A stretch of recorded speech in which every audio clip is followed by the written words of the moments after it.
Olá! E se as maiores perguntas da nossa existência, sabe? Quem somos, de onde viemos, pudessem ser respondidas não com base na fé cega, mas por um método que se dizia científico? Pois é, no século XIX, uma filosofia se propôs a fazer exatamente isso. Hoje, a gente vai desvendar o pensamento de Allan Kardec. Vamos começar pelo básico, pela primeira de 3 perguntas que nos perseguem, né? Afinal, quem somos nós? O que está lá no fundo da nossa consciência? Depois, a gente olha para trás, para esse grande mistério da nossa origem. De onde é que a gente veio? Qual o ponto de partida dessa jornada toda que a gente chama de vida? E por fim, claro, a pergunta que projeta toda a nossa esperança e também o nosso medo no futuro. Para onde a gente vai? Será que existe um propósito, um destino esperando pela gente? Bom, e foi no meio de todas essas incertezas que uma doutrina do século XIX surgiu com uma proposta bem audaciosa. Responder a tudo isso, mas não com dogmas. A ideia era usar as ferramentas da observação e da razão, um método que se apresentava como ciência. E aqui está o ponto central. O Espiritismo não se via como mais uma religião de fé cega. A proposta era ser uma ciência de observação. A ideia era estudar o mundo espiritual não como algo sobrenatural, mas como uma parte da própria natureza que a gente ainda não conhecia bem.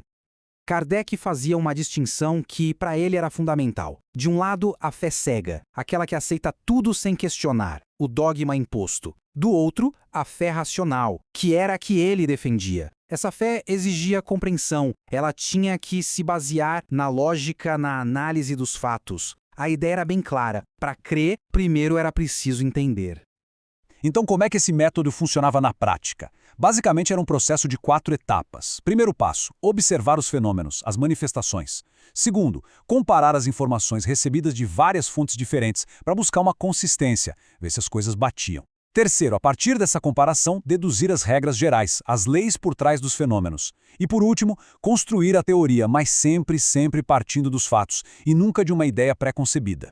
E essa citação aqui resume perfeitamente essa proposta de alinhamento com a ciência. A doutrina não podia ser algo estático, parado no tempo. Se a ciência provasse que um ponto estava errado, esse ponto seria modificado. Se uma nova verdade surgisse, ela seria aceita. Era, na essência, uma filosofia projetada para evoluir junto com o conhecimento humano.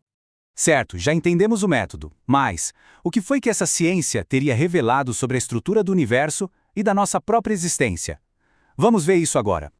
Segundo essa visão, na base de tudo existiria uma dualidade fundamental. De um lado, o princípio espiritual, a inteligência, a causa de tudo. Do outro, o princípio material, a matéria bruta, inerte, que é moldada por essa inteligência. A interação constante entre esses 2 princípios é que daria origem a tudo que existe. Mas aí surge uma questão. Como é que o espírito, que é imaterial, consegue interagir com um corpo que é totalmente material? A resposta estaria no perispírito. Dá para pensar nele como uma espécie de interface, um corpo semimaterial que faz a ponte entre a alma e a carne. A doutrina diz que ele é formado por uma condensação de uma energia primordial do universo, o tal fluido cósmico. Seria ele o agente de todas as nossas sensações. Com essa estrutura toda, a vida passa a ser vista como uma longa jornada. A alma estaria num progresso que não para, através da reencarnação. Cada existência seria como uma nova escola, sabe? Uma chance de aprender, de corrigir erros, de evoluir moral e intelectualmente, sempre caminhando em direção à perfeição. E um ponto crucial aqui é que não existiriam castigos ou recompensas que vêm do nada. A felicidade ou o sofrimento seriam consequências diretas e naturais das nossas próprias ações. Cada um se torna o arquiteto do seu próprio destino, colhendo exatamente o que plantou.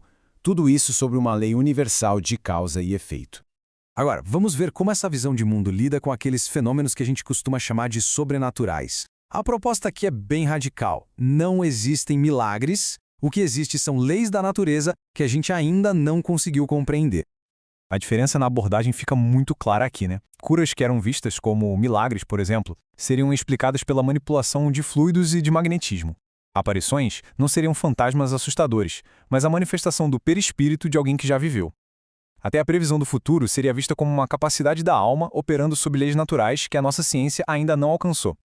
O objetivo era esse: tirar os fenômenos do campo do maravilhoso, do inexplicável e trazer para o campo da natureza. A ideia era que, ao explicar o mecanismo por trás deles, o sobrenatural simplesmente desapareceria, dando lugar a uma compreensão mais ampla das leis do universo.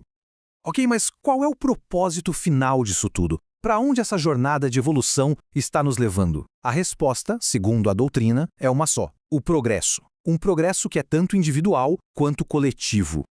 Nessa visão, o progresso não é uma escolha, é uma lei inevitável da natureza. Assim como as pessoas evoluem moralmente, os próprios planetas evoluem na sua constituição, se tornando lares para espíritos cada vez mais evoluídos. É um movimento para cima, que envolveria toda a criação.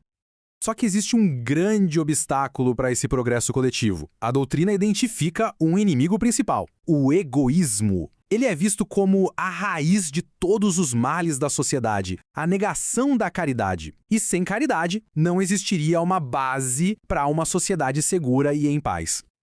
Então, o caminho para a evolução moral fica bem claro. É uma jornada interna para superar o egoísmo e o orgulho, para depois, em conjunto, desenvolver a fraternidade. O objetivo final não é só uma recompensa em outro mundo, mas a construção de uma sociedade mais solidária e de um futuro melhor aqui mesmo, na Terra, através do nosso próprio esforço. E a gente termina com essa reflexão, essa tentativa de juntar o espiritual com o científico, a razão com a fé, para criar uma base para o progresso moral, foi, sem dúvida, uma das ideias mais ambiciosas daquela época. Agora, se esse caminho pode ou não levar a um avanço real, bom, essa é uma questão que continua em aberto e que nos convida a pensar.